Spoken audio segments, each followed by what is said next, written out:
ekosistem itu. Jadi sebenarnya Ah. kayak pada ikut itu datang ditanyain kenapa mau ikut ini. Sebenarnya tujuannya juga bukan semata-mata dana hibah, tapi untuk nyari dulur katanya Pak. Betul. Family gitu kan. Betul. Chemistry namanya chemistry. Betul, chemistry, networking, komunitas, ekspansi. Jadi luas ya Pak. Betul, luas sekali. Tapi dari banyaknya orang yang kita temuin ya, biasanya tuh ada beberapa kekacauan yang akhirnya jadi terjadi. Salah satunya ya kalau di grup pernah kan ada si tukang cilok itu, dia sharing banyak hal tentang dia. Nah itu yang bikin kekacauan jadi besar ya. Yang tadinya fokusnya kemana, jadi arahnya ke cilok semua. Gitu. Iya, jadi grupnya jadi ditutup ya. Sebenarnya aku nggak ngikutin kasusnya sih, cuma waktu pas di Surabaya tuh pada cerita gitu kan, itu kayaknya dia terakhir aku nggak baca sih Pak, tiba-tiba langsung di remove kan dari grup kan. Iya. Betul. Iya.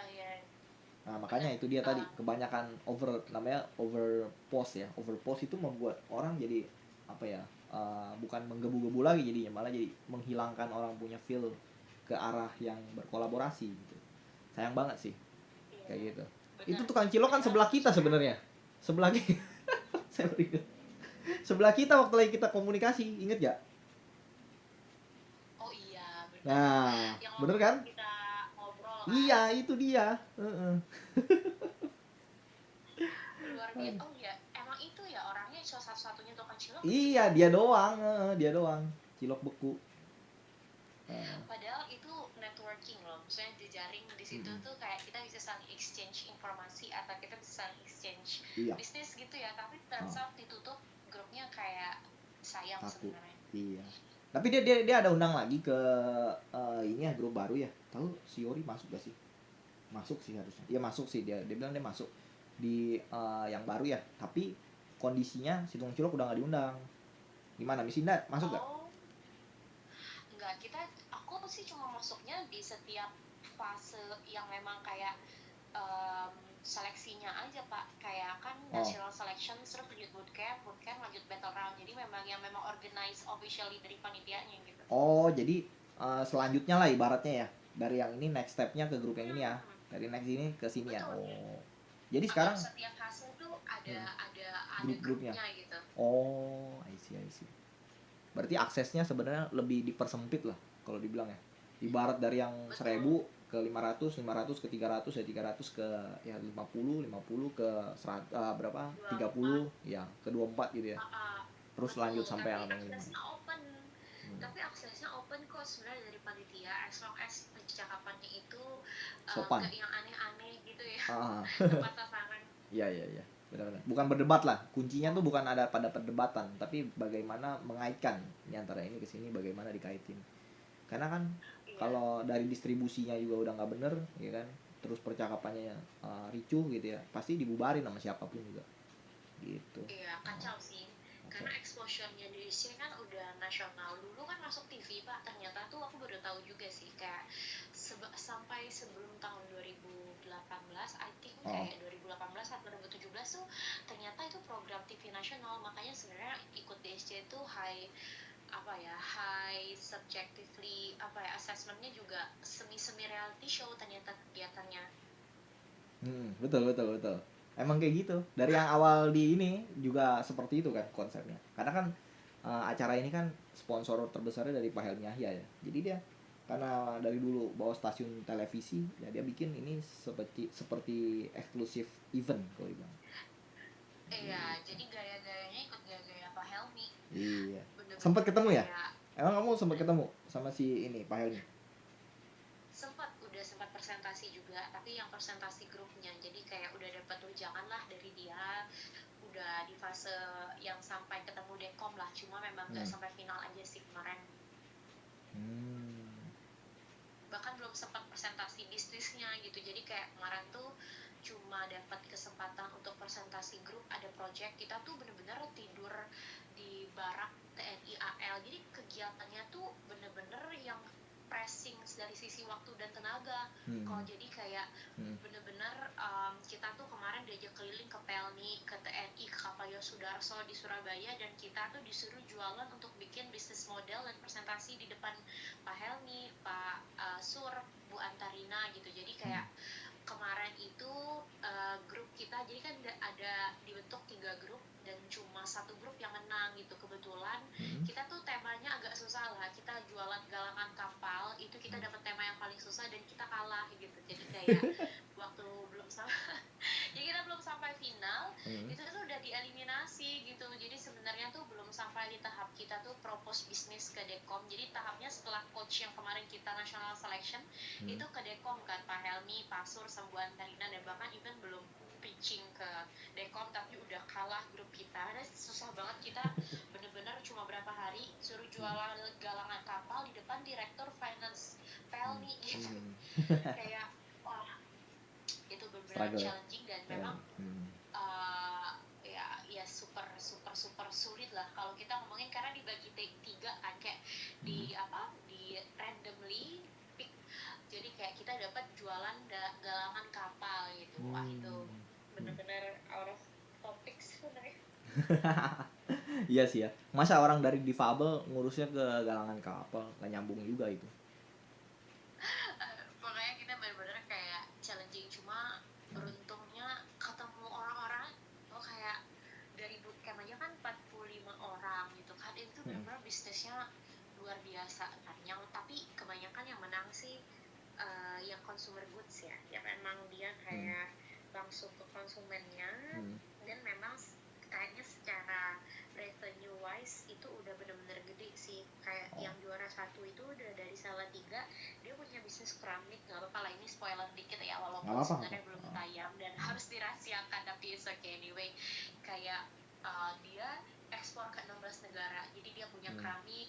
Dia bahkan sendiri gak nyangka dia bakal masuk final. Dia gak prediksinya aku sama ada satu lagi orang yang punya agency, tapi dia khusus untuk low middle income class gitu kan. Jadi kayak dia prediksikannya ini pasti lolos sih mbak, aku yakin dirimu masuk. Kita ngobrol di kereta berdua gitu kan. Turns out dia yang juara 1. Ternyata dilihat-lihat bisnisnya memang udah matang, udah berapa tahun ya, dari 2000 I think udah sekitar 7 tahunan something.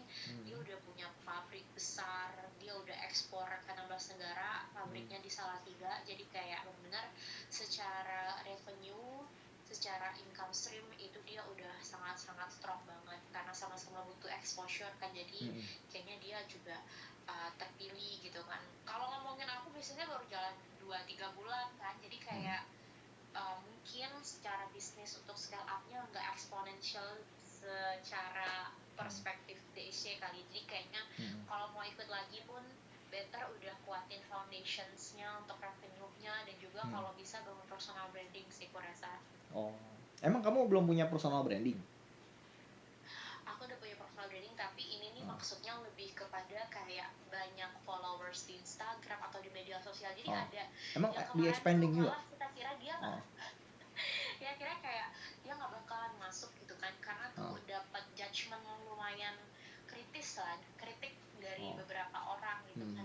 Turns out tapi dia lumayan banyak followersnya, dia kayak udah puluhan ribu followers, tapi dia terus masuk sampai final gitu. Jadi kayak kayaknya ya, karena semi-semi reality show yang punya complete package mungkin akan lebih dipertimbangkan sih, karena satu exposure, terus kedua juga dari sisi investment tuh ngeliatin bisnis yang benar-benar udah mateng tapi tinggal di scale up aja gitu. Jadi kayak kalau aku kan dari jalan pun sekarang aku lagi, maksudnya sebenarnya sekarang juga slowly building aja. Kayak kemarin tuh juga tiba-tiba kan aku juga nggak tahu DC itu apa, terus temanku bilang dah harus ikut, wajib gitu kan.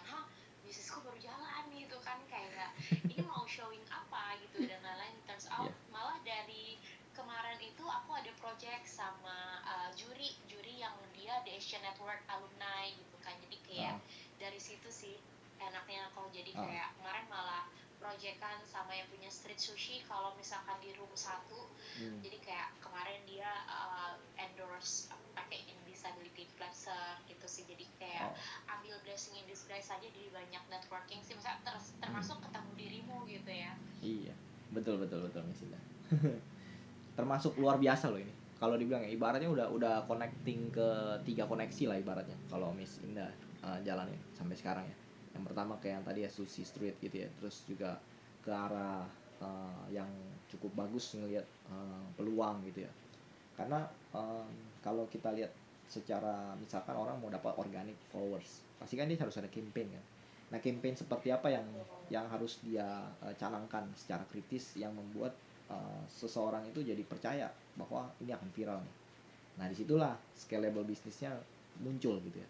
Kalau yang saya dengar dari orang keramik itu sebenarnya atas ceritanya Miss Indah ya, sebenarnya aspek yang diambil itu adalah kenapa orang mau nyetok keramik gitu loh, kenapa, why gitu kan. Nah, di situ terbagi label-labelnya. Kalau orang ini mau jadi pebisnis ya dia harus distributor dan dia harus stok itu barang. Nah, kemudian kalau misalkan orang ini adalah end user, yang dia lakukan adalah membeli seperlunya. Nah, bedanya demand antara si distributor sama end user, demandnya pasti lebih besar si distributor. Makanya dia makanya dia fokus ke distributor ini dibanyakin gitu. Betul.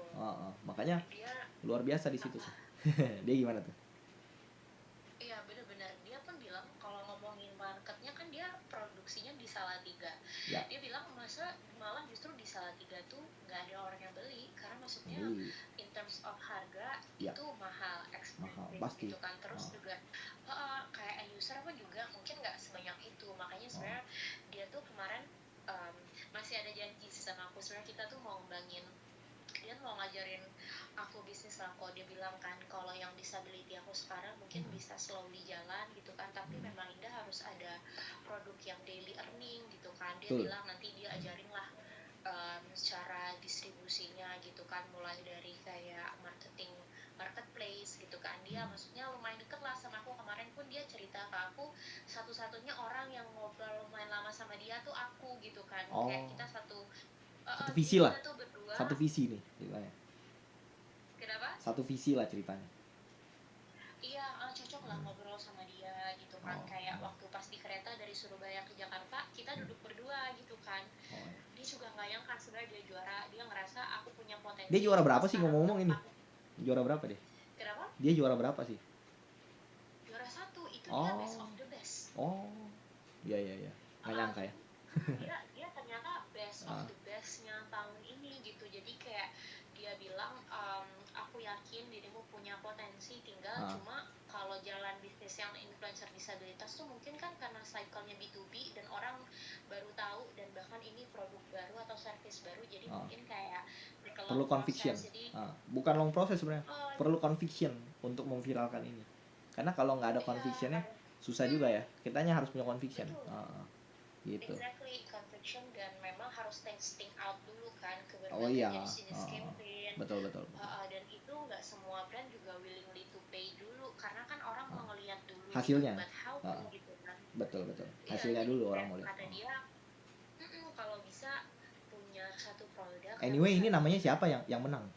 Yang juara 1 ini? Namanya Indra. Iya. Indra. Sama ya namanya ya. Indra, weh. Jangan berjodoh kalian. Dia juga nggak nyangka gitu kan, dia menang di cerita. Ternyata aku ngeliatin vlog pitch-nya waktu pas di awal, emang wajar sih dia juara. Maksudnya dia punya revenue income maksudnya keramik aja tuh 50 sentra keramik tuh tutup kan 2024 sampai COVID gitu ya. Enggak, COVID 2024 dia tuh salah satu yang buka, dan malah waktu pas COVID tuh revenue-nya naik 18 kali lipat gitu. Tapi dia mainnya distribusi keluar, bener kata kota. Jadi kayak mereka memang bukan menyasar ke konsumen akhir, tapi memang distribusi keluarnya yang kuat. Iya, emang harus begitu. Karena jujur kondisi di lokalnya mati, jangan sampai kita berkutat di dalam kondisi kematian itu, ibaratnya ya ikutan mati lah. Justru ya harus berani expand namanya. Ngomong-ngomong, orangnya online nggak hari ini? Coba kita koneksi bertiga. Saya mau tahu pola pikir dia apa sih yang membuat dia sampai bisa menang. Plan aja kok, aku rencana mau bulan depan kalau jadi kan mau ke Surakarta. Nanti aku mau ke Salatiga, kayaknya mau nyamperin dia deh. Ke gudangnya? Mau belajar bisnis juga sebenarnya, karena dia tuh ikat banget sih aku. Dia mau ngebentuk aku untuk kayak build up satu bisnis gitu kan.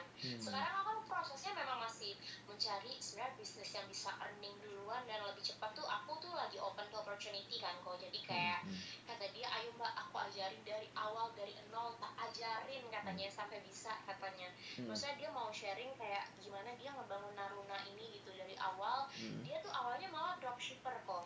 Oh, dropshipper. Oh iya ya. Dropshipper ya, Dia yang langsung itu, main yang ibaratnya kalau ada pesanan baru dia beli gitu produknya. beli, Iya. betul. Sampai pada akhirnya dia produksi sendiri, punya gudang, Hmm, marketplace awalnya dari garasi gitu kan. hmm, Kayak ya, intinya dia dia mau mau mentoring lah, mau mentoring aku gitu kan, karena oh, kata dia oh, em, kalau nggak dilanjutin maksudnya menjadi entrepreneur gitu kan, sayang lah gitu, maksudnya udah ada basicnya, cuma memang butuh technicality dan juga sebenarnya funding gitu kan. Cuma dia bilang kayak it can be happen dengan cara-cara dia yang dia mau untuk sharing gitu sebenarnya. hmm, ya. Kemarin hmm, kemarin dia udah capek sih, misalnya mereka langsung dipesenin tiket pulang, kalau nggak ketemu sih, soalnya udah 16 hari kan kemarin tuh, total 16 hari apa 20 hari gitu kan rangkaian Hmm, acara di SC-nya sendiri dari bootcamp awal. hmm, lama juga ya, sampai belasan hari ya. Lama banget. Ah, terus kamu kemarin jadi pas masuk top 24 ini dikasih berapa jadi akhirnya?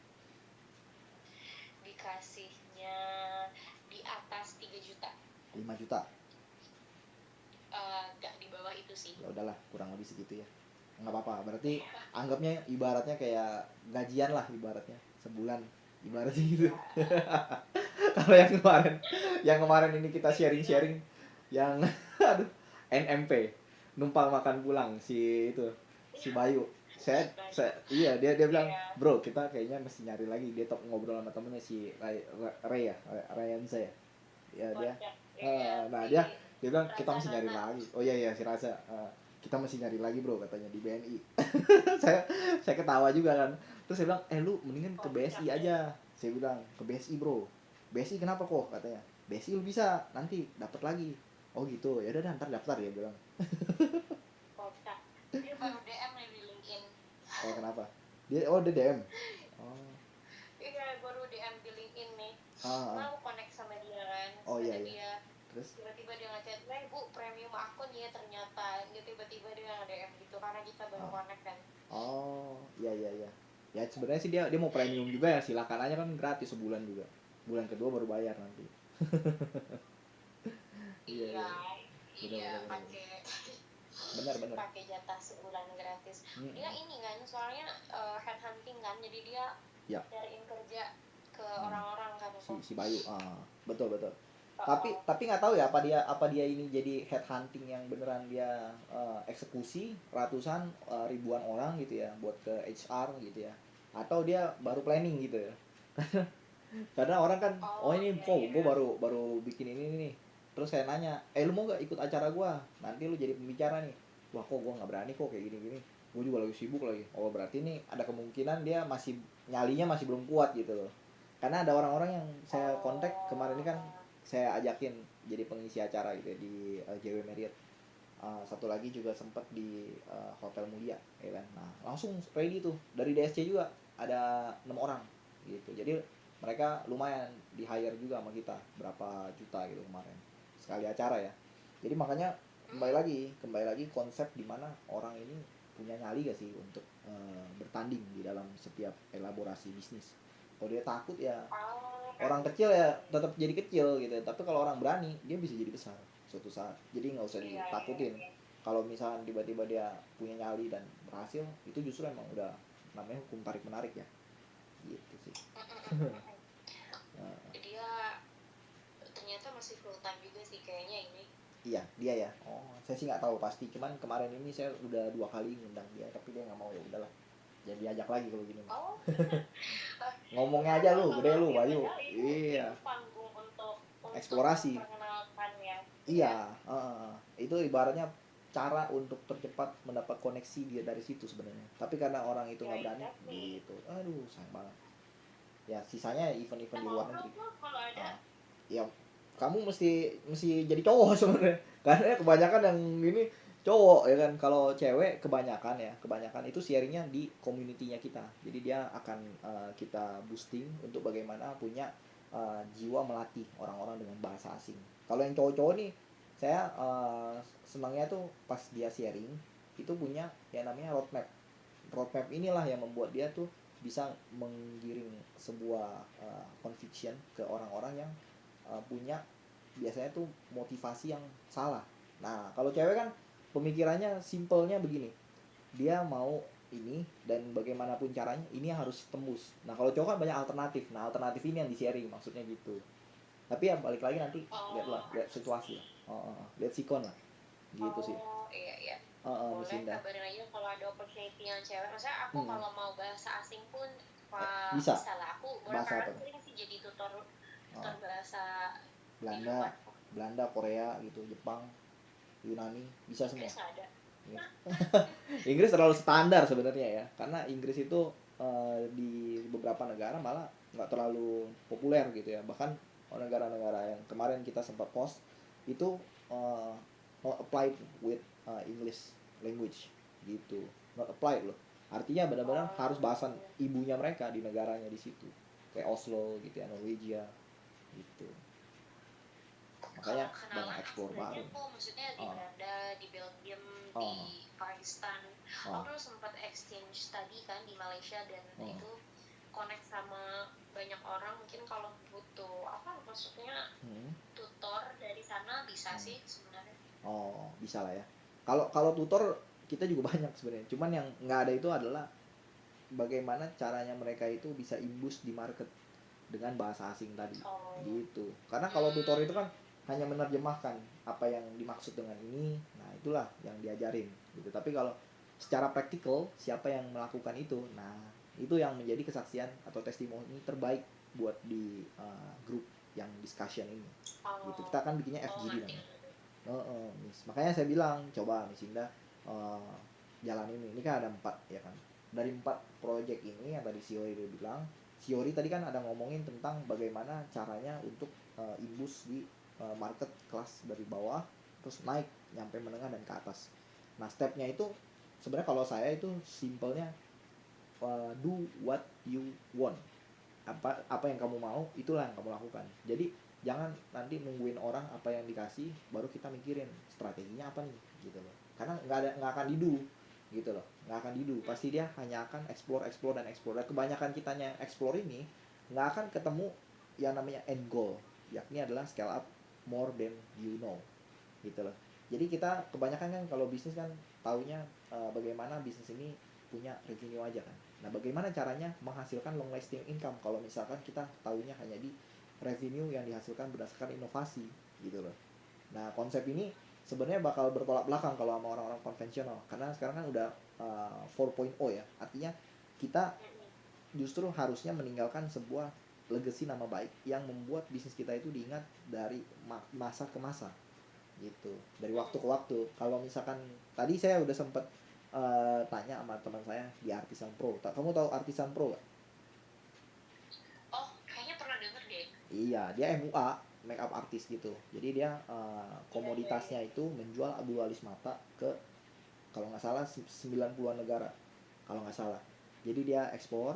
Nah, Oh iya, I know I know. dia ini teman gereja saya orangnya. Nah terus saya lihat, oh dia ternyata kenal juga sama si Naruna tadi gitu loh. Jadi apa kaitannya bisnis ini dengan ini? Nah artinya gini, bagaimana cara dia itu bisa sustain dengan penjualan bulu mata alis loh, cuma alis aja loh, tapi dia bisa bikin lebih dari 200 model gitu loh. 200 model itu kan bukan pakai uangnya sedikit ya, lumayan banyak untuk dia explore kesalahan, kegagalan, dan itu handmade semua lagi.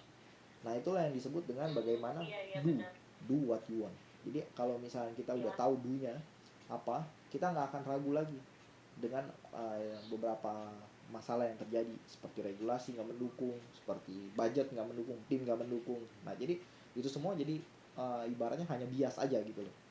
Bisa aja terjadi tapi tidak terlalu dipikirkan. Itu konsepnya.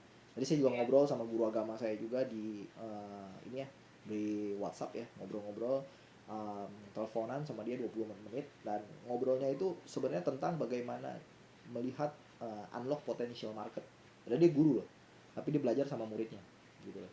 Jadi artinya walaupun dia guru tapi bukan berarti dia lebih pintar dalam segala hal, nggak juga gitu loh. Iya. Artinya ada beberapa peluang yang kosong yang sebenarnya kalau diisi sama muridnya nih jadi gitu loh. Itulah yang disebut dengan satu kesatuan dalam sebuah kolaborasi gitu. Ya. Itu aja sih dari obrolan ya puluhan menit lah ngobrol sama guru saya. Jadi kadang kita ngobrol sama tim juga ada beberapa hal yang membuat oh ya tercerahkan nih dengan kamu kasih esensi ini. Nah ada juga yang memang dia nggak ngerti bagaimana lead by accident ke orang-orang yang ketemu sama dia. Nah itu juga dia tanya sama saya. Jadi itulah yang disebut dengan pertukaran ilmu gitu. Gitu Miss Indah. Bener-bener. Jadi Miss Indah nih sebenarnya nggak harus nunggu next step ya kan. Step pertamanya udah langsung harus disusun dari sekarang sebenarnya. Karena mau nggak mau suka nggak suka ya. Sekarang itu kayak di Facebook atau di Telegram atau di Instagram gitu ya. Itu market merajalela. Ya, untuk industri-industri rumahan, warung ibaratnya, toko distributor, toko kelontong gitu ya.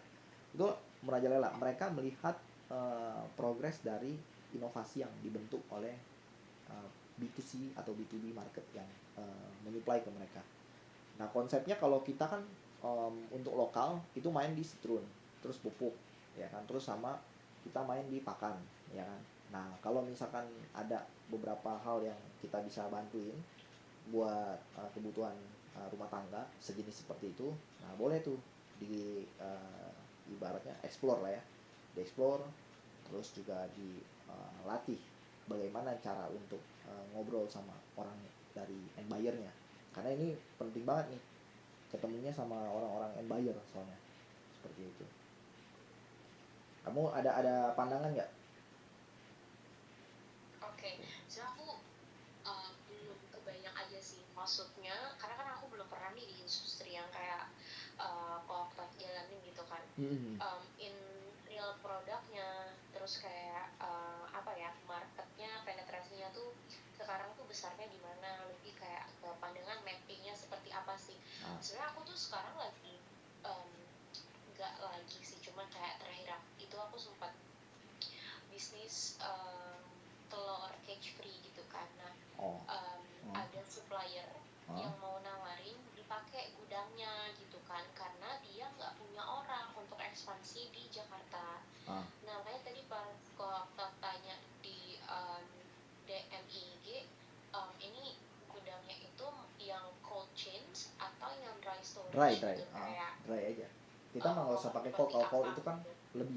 lebih ngabisin listrik ya. Ibaratnya kalau memang bukan sesuatu barang yang butuh dibekuin, nggak harus. Kalau ini kan nggak butuh dibekuin, semuanya dry aja. Selama itu tidak Oh kena air gitu. hujan, nggak kena air hujan, nggak kena matahari langsung, ya itu bisa kamu simpen ya, kayak gitu. Kuncinya adalah menjaga tempat penyimpanan.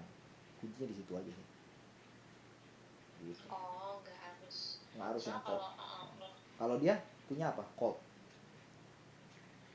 cold, tapi setauku ada juga yang dry. dry storage-nya. Oh, Karena sebenarnya mereka itu supplier satu grup untuk kayak termasuk ke yang hewani, tapi ada yang business unitnya untuk telur juga. iya iya iya. Kalau telur banyak sih ya sebenarnya. Eh, dari ayam petelur ya banyak memang. Ibaratnya mengandung omega tertentu, dia harus pisahin lagi, dia harus taruh di tempat yang jauh lebih aman gitu ya, agar nggak bau busuk gitu. Itu benar-benar safe sekali kalau dibilang. Tapi kalau misalnya di kita ya dicampur juga nggak ada masalah sih bahannya. Karena dari empat ini bisa di scale ke